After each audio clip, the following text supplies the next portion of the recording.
All right, Lines on Maps Extra Q&A, Syrian Civil War Edition.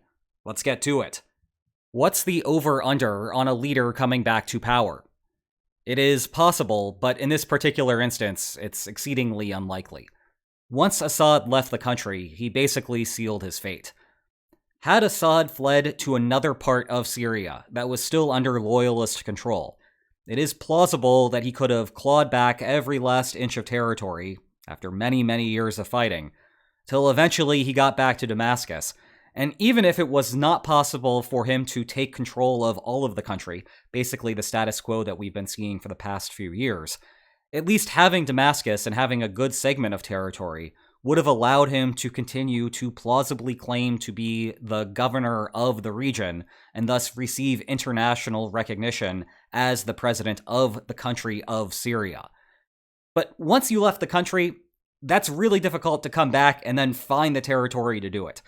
If I had to come up with some sort of fantasy scenario where that could plausibly happen, it would require a large intervention from Russia to go back into Syria and reinstall him as the leader. But as we know, Russia is too preoccupied with Ukraine, so that's the type of thing that's not going to happen. Again, you could get a scenario out there like what we saw with Saddam Hussein in Kuwait, where the Kuwaiti government fled and then eventually came back. But again, that was because there was an external intervener, namely the United States and actually a large international coalition at that time, that allowed Saddam Hussein or forced Saddam Hussein to be swept from the area, thereby giving the Kuwaiti government the opportunity to come back. Assad would need something like that now, and at least in the medium future, that's just completely implausible. So, what happens now to Russian military bases in Syria?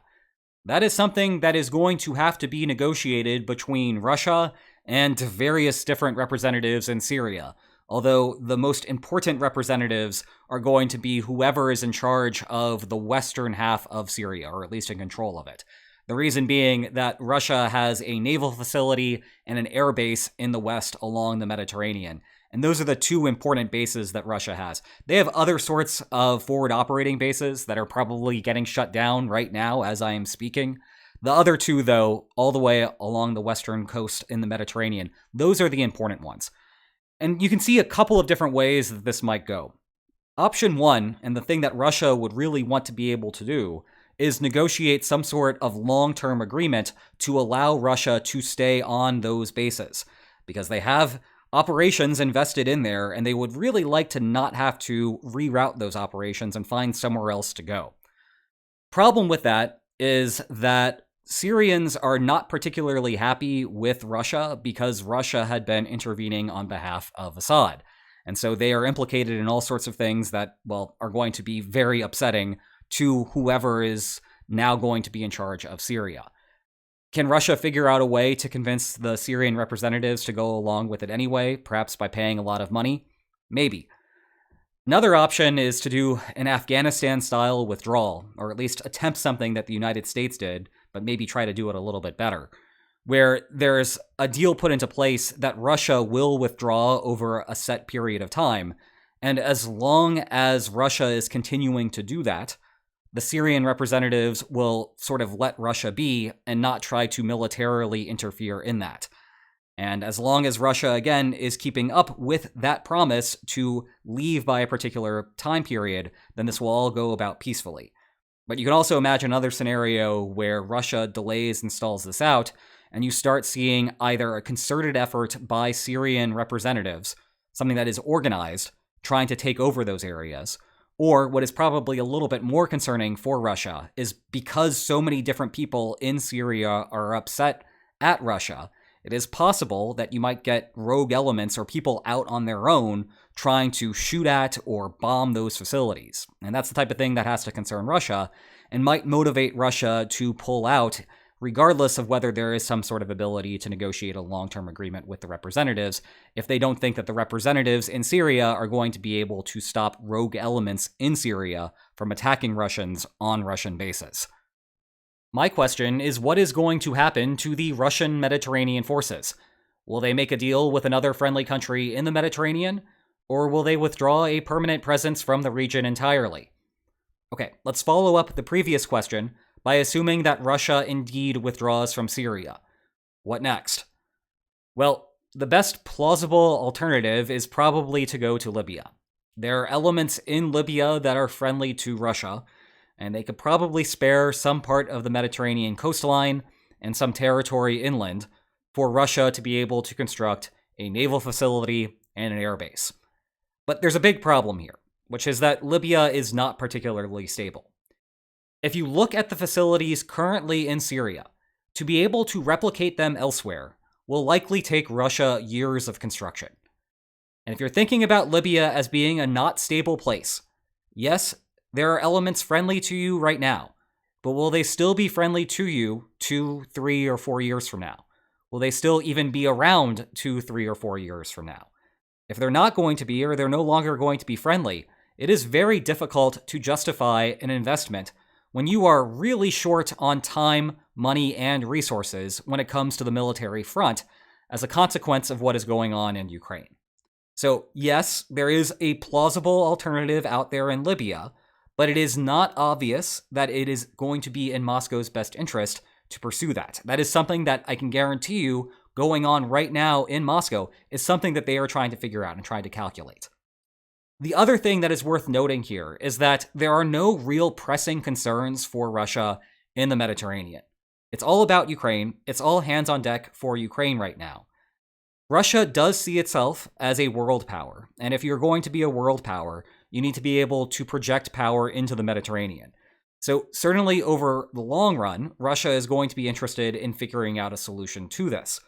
But is that the type of thing that needs to be done right now? Or is that the type of thing that Russia might punt into the future after Ukraine has been settled or whatever happens there happens there?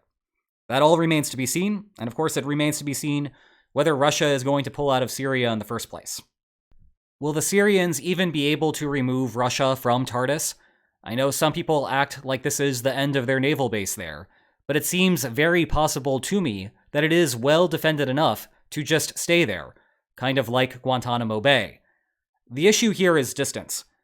Because the Assad government is gone, there's no land resupply to those bases, which means the alternatives are to either fly things in or to sail them in. Flying is difficult because of how expensive it is, and the fact that you can really only do a little bit of materiel and resupply, generally speaking, via air. So yeah, you could do that in an emergency, but it's not the type of thing that you want to be able to do in the long run. By sea is a little bit better, but currently, Russia can only resupply from the Baltics. As long as the war in Ukraine is ongoing, Russia does not have access to the Bosporus Strait for military missions like this, so they would not be able to resupply from the Black Sea Fleet. All of that is to say is that this is very expensive to do, and we know from earlier on in the Russia-Ukraine war how bad Russia can be with those sorts of logistics. Think about what happened with the invasion of Kyiv. Part of the reason why that failed is because Russia failed with the logistics of it, and that was under relatively favorable terms. Russia could just drive across the border from Belarus, a friendly country, and only go a handful of kilometers, like tens of kilometers, and be into parts of Kyiv that they were trying to conquer. And that didn't work out very well. It's hard to say how Russia would be able to do that here if Syria made a concerted effort to try to militarily retake those bases. Now, again, fighting is inefficient. It's costly to do that sort of thing. So our default expectation should not be that Syria is going to force Russia from there militarily. But the fact that the ability for Russia to stay is so difficult, that, as we all know, does shape the types of negotiated settlements that come from this. What does Assad's fall mean for Ukraine's prospects on the battlefield in the short to long term? And this question comes from Blue Sky. Follow me over there. The answer is that there basically aren't going to be any short-term effects. There aren't going to be any direct effects. There may be an indirect long-term effect. What do I mean by that? Well, the entire reason why Russia chose not to help out Assad is because Russia wants to fully concentrate on Ukraine, which means we're going to continue seeing the status quo over there. So no real changes. The way that there might be an indirect long-term effect is how this influences Western leaders' opinions on the payoffs associated with resisting Russia. I'm thinking specifically about the Trump administration here, but it is not fully limited to him. If Western leaders start thinking that, wow, there is a return on this investment, then we might see more military aid flow to Ukraine, which will be a long-term benefit to Ukraine. The weird extra aside to this is that it's possible that without forward operating bases in Syria, Russia's operations elsewhere, specifically in Africa, might fall apart. And if that's the case, then the small amounts of forces that are in Africa and small amounts of forces that are in Syria might actually be rerouted to Ukraine, which would provide Russia a military benefit. Although the effect of that, because the number of troops there aren't very much, that's not going to be that big as compared to what the effect would be if this does convince Western leaders to really open up the gates of Western aid to Ukraine to help Ukraine win the war militarily. What domino effects, if any, do you think are likely? Well, we started seeing it immediately after the initial offensive began, because what ultimately pushed Assad out of power was not just the initial forces.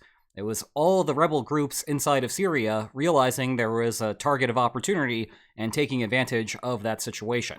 So already we see the domino effects with rebel groups seeing what's going on, realizing that there's a chance to be able to take territory and move Assad out of power, getting essentially a 2-for-1 out of the deal, and doing that. Again, though, to try to keep this limited in terms of the discussion, because we could be talking about domino effects for 20 minutes here, I think one other thing that's worth emphasizing is the fact that Iran would use Syria as a pathway to resupply Hezbollah. That's now cut off, and so we might see more stuff happening there between Israel and Hezbollah as a result. Can we consider the 13-year civil war as ended? Not yet. This is definitely the end of a major phase of the war, given that the government is gone. But like I said, there's lots of different rebel groups inside of that country, all jockeying for position. And so what remains to be seen right now is whether they will coalesce into some type of government, with maybe a federated system that allows the various groups to have some level of regional autonomy, or we end up in another phase of the war where now the previously rival clans or rival rebel groups start trying to fight one another. So I would not call this the end of the Civil War. I would call this definitely the end of a phase of the Civil War. And again, it remains to be seen what's going to be happening with whether it actually is the end or not. How involved was Ukraine in all of this? Don't laugh at me, but if Ukraine was heavily involved, or even was some kind of master planner here, is it possible that Syrian rebels may appear in Ukraine to help defeat Russians? At least publicly, there is no knowledge that Ukraine was doing anything serious inside of Syria. It would not be too surprising to find out that Ukrainian special forces were there to some capacity to keep an eye on what was going on with Russia, and perhaps offer tactical advice or some kind of assistance to Syrian rebels to perhaps be able to go on the offensive as it relates, again, to Russia. It's also worth noting that consistently throughout this war, there's been an underestimation by various people inside of the analysis community, including myself at times, about Ukraine's ability to project power elsewhere. So that's a caveat worth throwing out there. For that last bit, is it possible that Syrian rebels may appear in Ukraine to help defeat Russians? Well, there are soldiers out there that might be interested in continuing to fight Russia if the civil war in Syria is actually over and there's not going to be continued fighting among the various rebel factions. You might have people that are just really upset with what Russia did during the war who may decide to go over there and fight inside of Ukraine as part of an international legion. Ukraine has seen that with Georgians having volunteered who are still upset about the 2008 war. Regardless, though, the number of people that would be doing that is not going to be very many, so it would not have a tangible effect on what's going to happen inside of Ukraine. How likely is it that the remaining parties in Syria can form a government? Can the EU contribute in any way to enforcing the terms? Let's start with the second part. Yes, definitely. There's something that the European Union can do. One of the main ways third parties influence outcomes of war versus peace in any conflict is with something known as a peace subsidy. That is a payment that is made to one or multiple parties inside of a potential conflict if and only if they choose not to fight a war. And you can understand how that would help out the peace process, because if I am being offered some extra money on the side by a third party to accept a deal, then I'm going to be more inclined to accept terms that might otherwise look less favorable to me. So the EU can do something there, and Especially when we're thinking a little bit about Syria, you can understand why there is a whole bunch of need to get that sort of aid to come in. I've said it before, I'll keep saying it. Civil war is development in reverse. Rather than building infrastructure, you are destroying infrastructure. And after 13 years of civil war, there is a lot of destroyed infrastructure inside of Syria that needs to be rebuilt. And EU contributions can go a long way toward doing that. For the EU's part, the reason why they might be interested in paying that, because it is going to come out of their wallet, is because the EU wants to reduce migrant flows coming from the region, and an easy way to do that is to simply make it more attractive for people to stay inside of Syria. As for that first question, how likely is it that the remaining parties in Syria form a government? I don't have enough subject matter expertise to be able to make a good prediction there. But again, it's worth emphasizing that the EU does have a lot of control about whether that happens based on how much effort they're willing to put forth with those peace subsidies. I suppose all of those Syrian refugees fleeing Assad are going to return to Syria, right? I think the adage, you can never go home again, fits here. The people that left Syria perhaps 13 years ago at this point would be returning to a country that they don't know. Their homes may very well be destroyed. The communities that they lived in, a lot of those people are gone too. And unless everyone's coordinating on coming back, you're not really returning to the experience that you once remembered. And that all assumes that, one, the civil war gets resolved soon, and two, as I was talking about a moment ago, you need some time for infrastructure to be rebuilt for people to want to go back, other than just being able to go back and not necessarily be immediately arrested by the Assad regime. So, will Syrian refugees start going back? Yes, assuming that, again, the war gets resolved and there isn't a fight for power among the current rebel factions that are still around. But will we start seeing massive flows anytime soon? I would bet against that. What does it mean for Israel? I heard it already took some parts without any resistance. Yes, so what's happening there is in the southwestern corner of Syria. On its border with Israel, there's an area known as the Golan Heights, which Israel has been in control of now for decades. It's strategically important because, as the name implies, it is high up, and being high up is advantageous militarily. And like everyone else that was involved in what happened over the last 12 days, Israel saw an opportunity, given that the Assad government was weak, to try to expand that area and create a buffer zone past the already existing buffer zone in the Golan Heights. So that's what's happening there. So with Assad gone, what does it mean for the Kurds? Would they claim independence as Kurdistan? Turkey would not be happy, I know that much. This is an interesting question for government design. The Kurds are the rebel faction in the northeastern parts of Syria. And I can tell you this much, they are not going to be getting international support for an independent Kurdistan. Instead, the primary game that's being played at the moment is the Kurds trying to get as much territory as they can. Because just like everyone else, they saw an opportunity, and they are currently trying to take it. And then the long run is to use that territorial gain as leverage for whatever negotiations take place to form the government to try to get as much regional autonomy as they can, in a manner that we have seen similarly inside of Iraq. My question is what this does to Russia standing as a mediator to other conflicting parties elsewhere. How does this affect Russian relations to governments in Africa it is supporting? I would like to think it sours the relations, but my guess is it just drives dictators harder to make sure they are good, quote, earners, and the relationship carries on. I really like this question because it's getting at the second-order consequences of what we have observed in Syria. Obviously, on the surface, if you see Russia unable to prop up Assad, if you're a government over in Africa, you start to worry that Russia does not have the military follow-through to help you, and in turn, that is going to inspire rebels inside of your country to perhaps make a challenge. Well, one way conceivably to try to resolve that, if you are one of these dictators in Africa, is the negotiated agreement that you have between yourself and Russia is a payment that is going to Russia, and then in return, you receiving that military guarantee.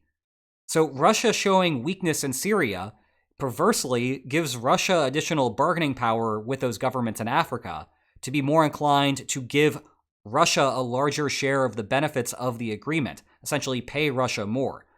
The problem with trying to actually implement that sort of thing, though, is that this is a question about beliefs, that if the rebel group believes that Russia is not going to militarily respond, then governments can't simply pay more and get the problem to go away by being in the good graces of Russia and expecting Russia to intervene.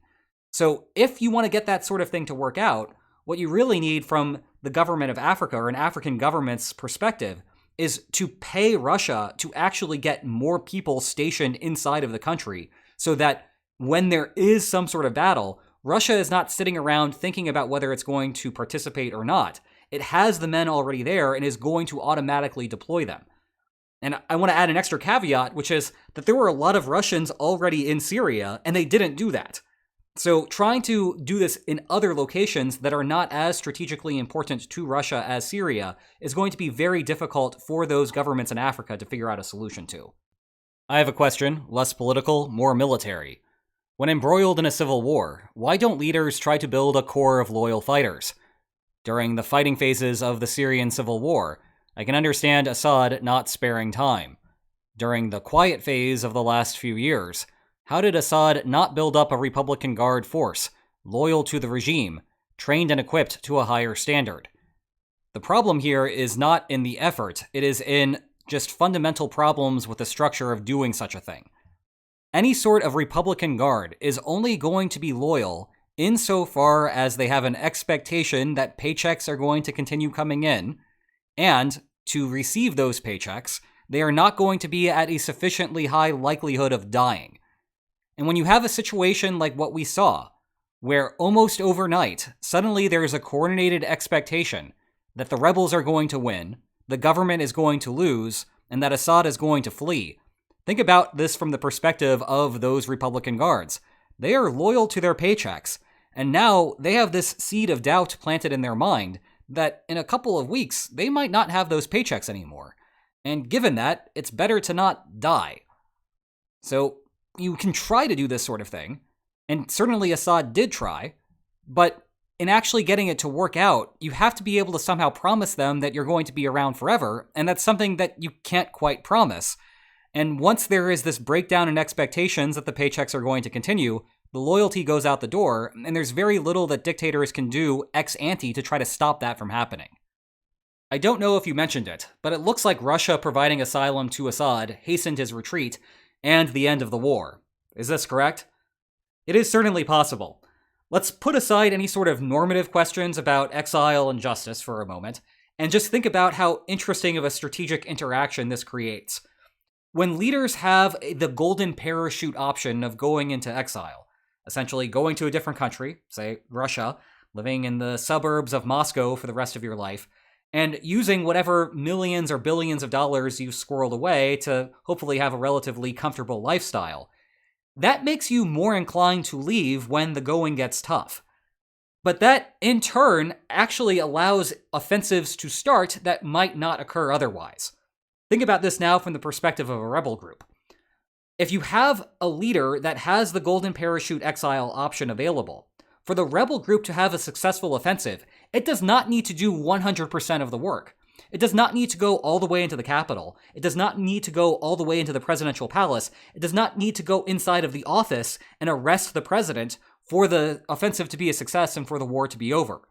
The rebel group instead simply needs to get to the point where it's looking increasingly likely, but not guaranteed, just increasingly likely that the president is going to lose to trigger the president to flee. Well, the crazy thing, of course, is that it makes the bar lower for the rebels to go on the offensive, so there are offensives that rebels go on as a consequence of exile being an option that they would not go on if exile were not an option. So it is possible that by Russia being there as an exile option for Assad, that might have given the rebel group that last bit of confidence they needed that the offensive was worth the risk and to try it out, and then, of course, we know what happened a few days later. AI-generated narrator is brutal. Why can't a human do the voiceovers? I am consistently concerned by some viewers' inability to tell the difference between a robot and a human. I am a human, this is my voice, that's just how it is. Sorry, not sorry. When will you publish a book about Syria? Well, I try to only publish books on things I really know about. And I know a lot about civil wars. I know a lot about civil war settlement. I know a lot about international intervention into wars, be they civil wars or interstate wars. What I am perfectly honest about, though, is that I am not a Syria subject matter expert. So if I really wanted to get into the intricacies of the Syrian civil war, well, I would have to do a lot of research on that ahead of time to be able to be comfortable to write a book about the subject. And there are a lot of other things going on in the world right now, which is a long way of saying that I am not going to be publishing a book about Syria anytime soon. YouTube, the internet. Why does he need a second channel? His first one not good enough? Sounds like his second channel is a hard pass for people with smarts. Well, I will ignore the second half of that and the snark that came with it, and give you a real answer about the first half, and also peel back some of the mystery surrounding how YouTube channels work. When sponsors look for channels to invest in, they tend to look at just the last 10 videos that were published on that channel, and look at the amount of viewership that those 10 videos received. And so, if I want to maximize my ability to get sponsorships, I need to make sure that on the main channel, where I'm going to be having sponsorships come in, I need to make sure that those videos are all going to have relatively large viewership. Because if they have bad viewership numbers, then that is going to really hurt me in my ability to get sponsors. Now, that's very frustrating on my end, because there are a lot of things that I would like to try out and experiment with and see how they go, and other things that I just think are fun and maybe worth spending some time on, even if they're not going to be bringing about a large return. So if I want to be able to do all of those things, I need a second channel, and hence Lines on Maps Extra is born. This is a problem that all channels have, it's not just my own. So if you see other channels having secondary channels, that's a major reason why. It's because that's how the business of this thing works. Are you really a history professor? Nope, I'm a political science professor. Just maybe squares on maps are more effective than lines. I dare to question.